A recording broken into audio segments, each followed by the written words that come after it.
गांव में तो सब जगह अकाल की परिस्थिति हो गई है। लगता नहीं कि अब इस गांव में ज्यादा दिन रुकना उचित होगा। काम के लिए बाहर गांव तो जाना ही पड़ेगा। भूषण काम की तलाश में दूसरे गांव की ओर निकल पड़ता है। चलते चलते वह विजयपुर गांव में आ जाता है। वहां उसका रहने का कोई ठिकाना नहीं था और उसके पास कोई काम भी नहीं था। चलते चलते वह एक अमीर किसान जगत सेठ के पास आ पहुंचता है। सेठ जी, मैं भूषण दूसरे गांव से आया हूँ। हमारे गांव में अकाल की परिस्थिति हो गई है। लोगों के खेत सूखे पड़े हैं। गांव में बूंद बूंद पानी के लिए लोग तरस रहे हैं। अगर मुझे आपके पास कुछ काम मिल जाएगा तो बहुत कृपा होगी बड़े भाई। अरे रे, लगता है तुम्हारी हालत बहुत खस्ता हो गई है। ठीक है, वैसे मेरे पास एक काम तो है, पर लगता नहीं कि तुम वो कर पाओगे। सेठ जी, आप चिंता ना करें। मुझे आप कोई भी काम दे सकते हैं। मैं वो काम पूरी मेहनत और ईमानदारी से करूंगा। अच्छा ठीक है भूषण, तो कान खोल कर सुन लो। मेरे पास 50 गायें और 50 भैंसे हैं। तुम्हें हर रोज इन जानवरों का गोबर निकालना होगा और रोज सुबह शाम उन्हें चारा पानी देना होगा। महीने के आखिर में तुम्हें इस काम के लिए 200 रुपए मिलेंगे और हाँ, 2 वक्त का खाना भी हमारी तरफ से मुफ्त दिया जाएगा। बोलो, क्या तुम ये काम कर पाओगे? अरे बाप रे, 50 गाय और भैंसों को संभालना आसान काम नहीं है, पर अब मैं कुछ कर भी तो नहीं सकता। और ऊपर से सेठ जी 2 वक्त का खाना भी दे रहे हैं। ठीक है सेठ जी, मैं ये काम कर लूंगा, पर एक विनती है। हाँ बोलो भूषण, क्या बात है? सेठ जी, अगर आपको समस्या ना हो तो क्या मैं आपके गायों के साथ गौशाला में रह सकता हूँ?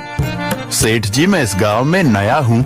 मेरा रहने का कोई ठिकाना नहीं है। जग्गा सेठ थोड़ी देर तक सोचता है और भूषण को ऊपर से नीचे तक देखने के बाद उससे कहता है, ठीक है भूषण, तुम गौशाला में रह सकते हो। जी धन्यवाद सेठ जी। तब से भूषण गौशाला में रहकर अपना काम करने लगता है। वह रोज जल्दी उठकर गाय और भैंसों का गोबर निकालता, उन्हें चारा डालता और समय पर पानी भी पिलाता था। हर रोज भूषण अपना काम ईमानदारी और पूरी मेहनत से करता था। जगत सेठ को भी भूषण का काम बहुत पसंद आने लगा, क्योंकि वह अपना काम सफाई से करता था। एक दिन जगत सेठ भूषण को बुलाकर उससे बोलता है, भूषण, मुझे तुम्हारा काम बहुत पसंद आया है। तुम गाय और भैंसों का अच्छा ख्याल रख रहे हो, इसलिए दूध की गुणवत्ता भी बढ़ गई है और गायें पहले से ज्यादा दूध भी दे रही हैं। इसलिए मैं आज से तुम्हारी तनख्वाह बढ़ाकर पूरे 400 रुपए कर रहा हूँ। आपका बहुत बहुत धन्यवाद सेठ जी। है अरे जगत सेठ, आज आप खुद यहाँ। बोलो भाई, इस गरीब के घर कैसे आना हुआ? हमारा तो ये सौभाग्य है कि आप जैसे धनी आदमी के चरण हमारे घर में लगे हैं। नमस्ते जमींदार जी। अरे जमींदार जी, आप तो मुझे अब लज्जित कर रहे हैं। वैसे मैं कुछ महीनों के लिए दूसरे राज्य में व्यापार करने जा रहा हूँ। मैं ये लगभग 50,000 रुपए लाया हूँ। मुझे डर है कि कहीं ये चोरी ना हो जाए। क्या आप मेरे सारे पैसे अपने पास संभाल कर रख सकते हैं? आपके सिवाय इस गांव में और किसी पर भरोसा नहीं कर सकता। अरे जगत सेठ, ये भी कोई पूछने की बात है? मेरे पास आपके पैसे बिल्कुल सुरक्षित रहेंगे। आप निश्चित होकर व्यापार करने जा सकते हैं। इस बार तो बड़ी मछली हाथ लगी है। बार बार ऐसा मौका नहीं मिलता। भारी माल हाथ में लगने वाला है।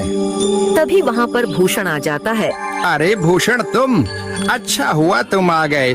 मैं तुम्हारे पास ही आने वाला था। मुझे माफ करना, उस दिन तुम्हें पहचान नहीं पाया। इतने सारे लोग मेरे पास आते हैं तो जरा परेशानी होती है, पर मैं अपनी बातों का बड़ा पक्का हूँ। हाँ रुको, मैं तुम्हारे सारे पैसे अभी देता हूँ। जमींदार भूषण के सारे पैसे उसे लौटा देता है। माफ करना भूषण, मेरे आदमियों ने तुम्हारे साथ उस दिन बदतमीजी की। मैं आज ही उनको काम से निकालता हूँ। भूषण बिना कुछ बोले वहाँ से चला जाता है। अरे क्या बात है जमींदार जी, आप तो अपने बातों के बहुत पक्के हैं। तो ठीक है, मैं अपने सारे पैसे आपके पास रख सकता हूँ। जगत सेठ इतना बोल ही रहा था कि तभी वहाँ जगत सेठ का नौकर आ जाता है। मालिक मालिक, अब आपको बाहर के राज्य में जाने की कोई जरूरत नहीं है। अभी अभी व्यापारियों का संदेश आया है और उसने कहा कि वो खुद हमारे गांव आ रहे हैं। अरे ये तो बहुत बढ़िया बात हुई, अब मुझे इतनी दूर नहीं जाना पड़ेगा। सुन रहे हो जमींदार जी, व्यापारी यहाँ आ रहे हैं। अब मुझे नहीं लगता कि ये पैसे आपके पास रखने का कोई मतलब होगा। चलो, आपका बहुत बहुत धन्यवाद, आपने इतनी ईमानदारी दिखाई मुझे। हाँ, पर अगली बार जरूर आपके पास ही आऊंगा। ऐसा बोलकर जगत सेठ और उसका नौकर वहाँ से अपने पैसे लेकर चले जाते हैं। धत तेरी की, ये क्या हो गया? ये 50,000 तो चले गए और जो भूषण के 5,800 रुपए हड़प लिए थे वो भी चले गए। आपका बहुत बहुत धन्यवाद सेठ जी। अगर आज आप ना होते तो मेरी सारी जमा पूंजी वो जमींदार हड़प लेता। भूषण, कोई बात नहीं, जो व्यक्ति मेहनत और ईमानदारी से कमाता है ऊपर वाले उसका कभी बुरा नहीं होने देते, और जो हराम की कमाई का खाता है उसका कभी अच्छा नहीं होने